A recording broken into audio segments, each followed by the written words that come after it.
Hello guys, welcome to Hankins Custom Rifles. I'm Jeff Hankins, and today I want to explain to you a little bit about extraction problems and try to figure out what is the cause of some of the extraction problems that some of you guys may be having here lately with Remington Actions. I myself have noticed on the last several builds that I've done that there's just not enough cam action built into the rifle itself to eject the primer modules that I'm using on my smokeless powder muzzle loaders. I've had a couple other guys call and tell me that they've run into the same problem, and I got an easy fix for it, but it's just something that just has to be fixed. And I think that this is probably Remington's machining tolerances. I think they've got just a little bit too much tolerances in there in the built-in cam that's built into this action right here, because I've got several actions. I checked them all and they're all different. So this action here was sent to me from Rich Pickles. I'm doing a muzzleloader build on this gun, and when you close the primer module, this is the primer module, when you close that up into the breech plug and then you try to open it, you can't pull the bolt back because it's stuck up in there. So I have narrowed it down to this little section of the action right here that you guys probably can't see very well. I'll come up there here in a second and zoom in so you can see what I'm talking about. The timing is off on these actions. I did one a while back for Greg and it was off. I did another one for Phil, it was off. And I just did one for Don Lockhart and it was off a little bit. All of these were built on brand new Remington Actions with the serial number of RR. So the RR serial numbers looks to me like maybe they just got out of spec on their tolerances a little bit. But to fix that, I have to go in with a TIG welder and weld this up, and I'm going to explain that to you guys too here in just a second. But I took a set of feeler gauges and I checked a couple of actions here in the shop. We've got this feeler gauge here. This is a 25 thousandths thick feeler gauge, and with the bolt closed, you've got a little gap right here in the action and the bolt. When that is closed and the bolt is in the rear position, I can just barely fit a 25 thousandths feeler gauge in there. You can see how that goes in, just barely does fit. I actually have to kind of force it to go in, but I can get 25 thousandths of clearance in here. I'll pull this action up here so you can see what I'm talking about. Right here you can see that this little angled cut, that's kind of like a cam. When you open the bolt, that cam is supposed to push that bolt rearward, which pulls your cartridge case loose from the chamber. That's got to be there in order to work, whether you're doing it on a centerfire cartridge build or a muzzleloader build. You have to have something there to break that cartridge loose from the chamber, because it expands, and when it expands it kind of sticks. That's another reason why cartridges are tapered. All your bottled neck rifle cartridges are tapered. That makes them for easier extraction.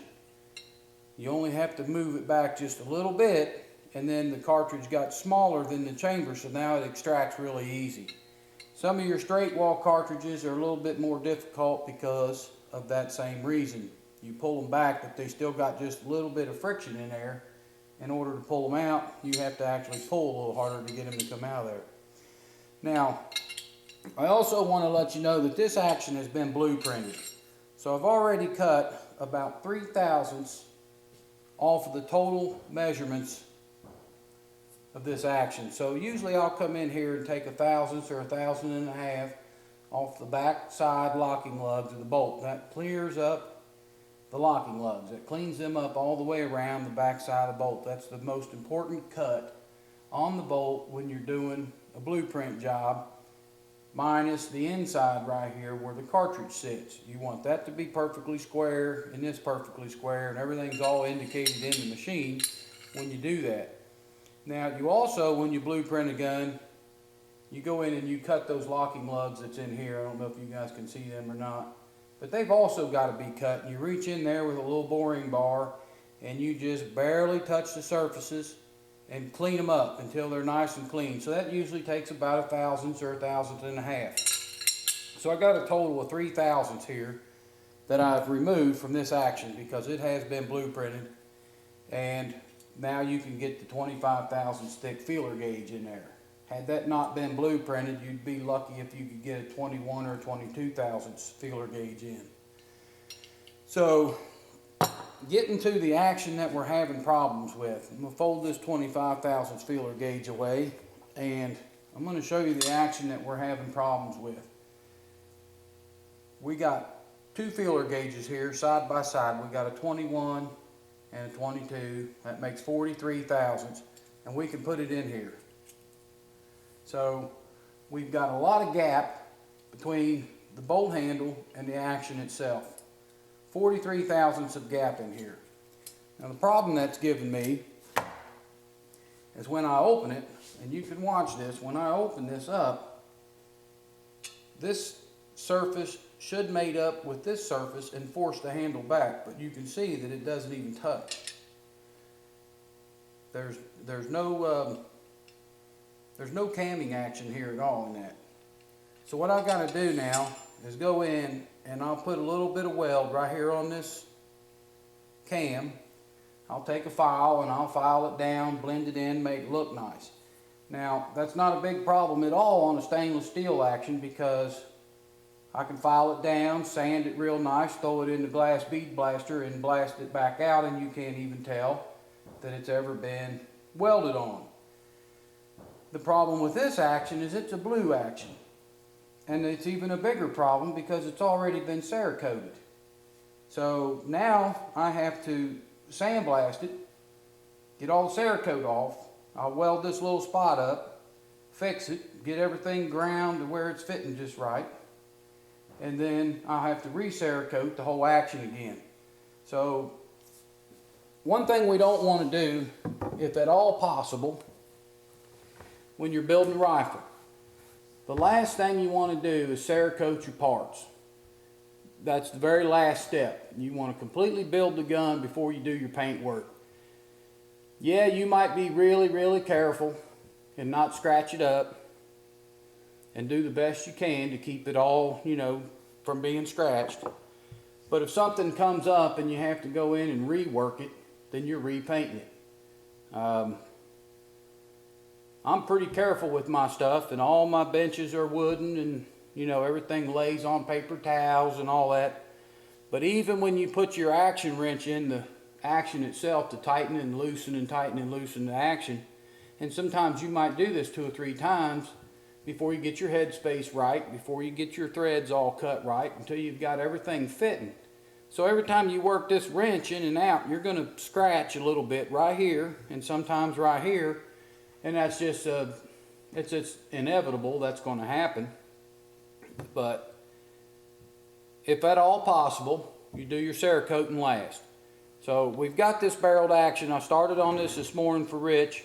I'm going to try to finish it up today and get it out of here. I still got to put a muzzle brake on it and build a funnel for him.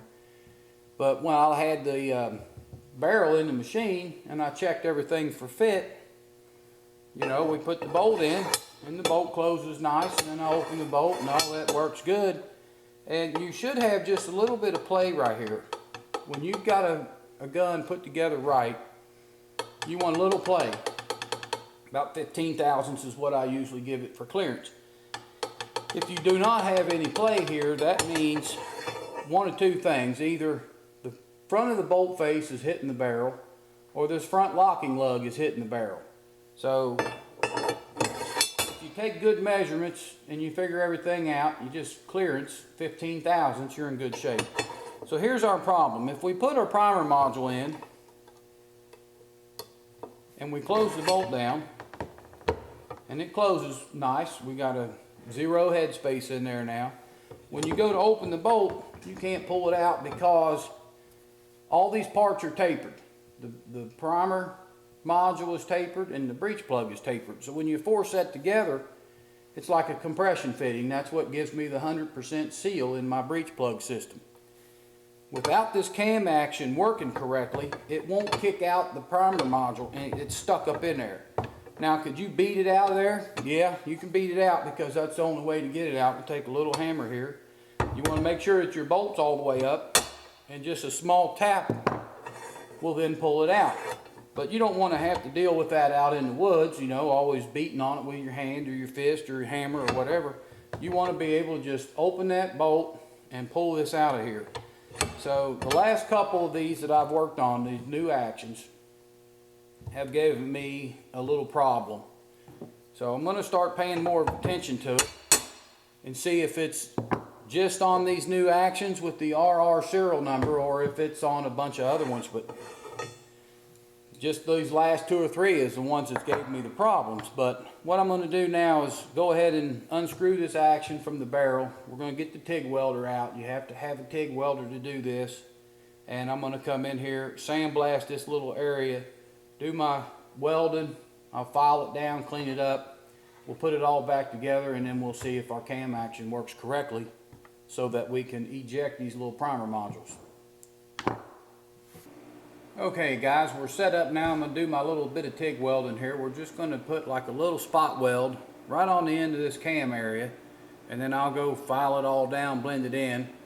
I've got an extension that I screw in the end of the action right here so I don't have to put my ground clamp on the action itself. Sometimes if you don't have your ground clamp on right or clamped really good, you'll get a little arc, and if you do that, when it arcs, it'll blow out a little piece of metal wherever it arcs from.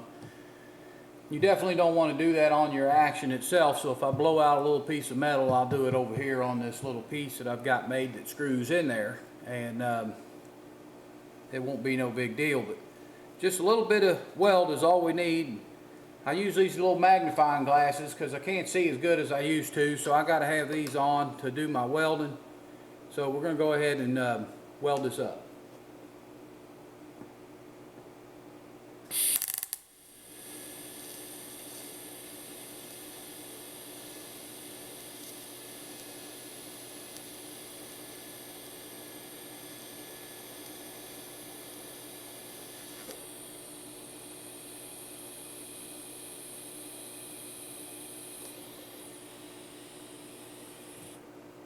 Okay, that looks pretty good.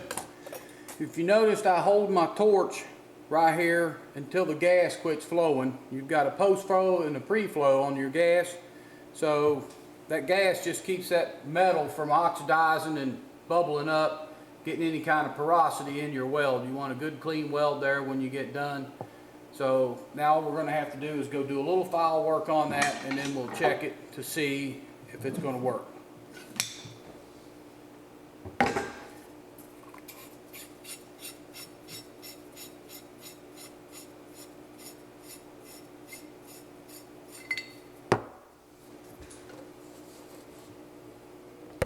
Give you guys a quick look at what the weld looks like on here.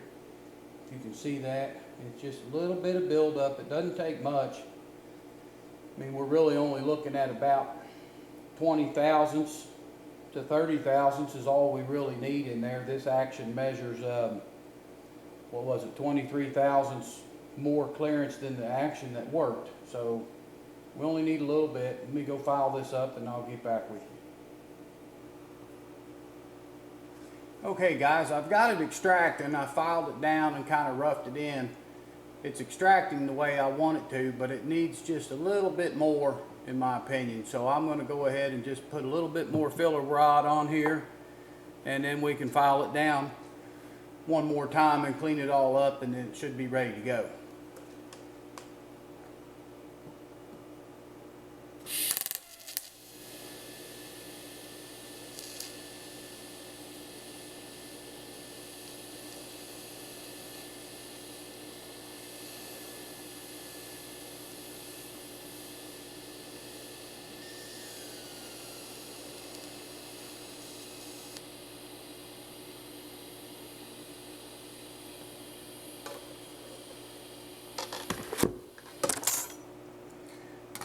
Okay, I don't know if I told you guys earlier, but this is the worst one that I've ever ran into. That's why I decided to do the video on this particular action.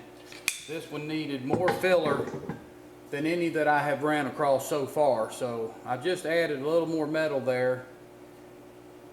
So let me go clean that up and I'll get back.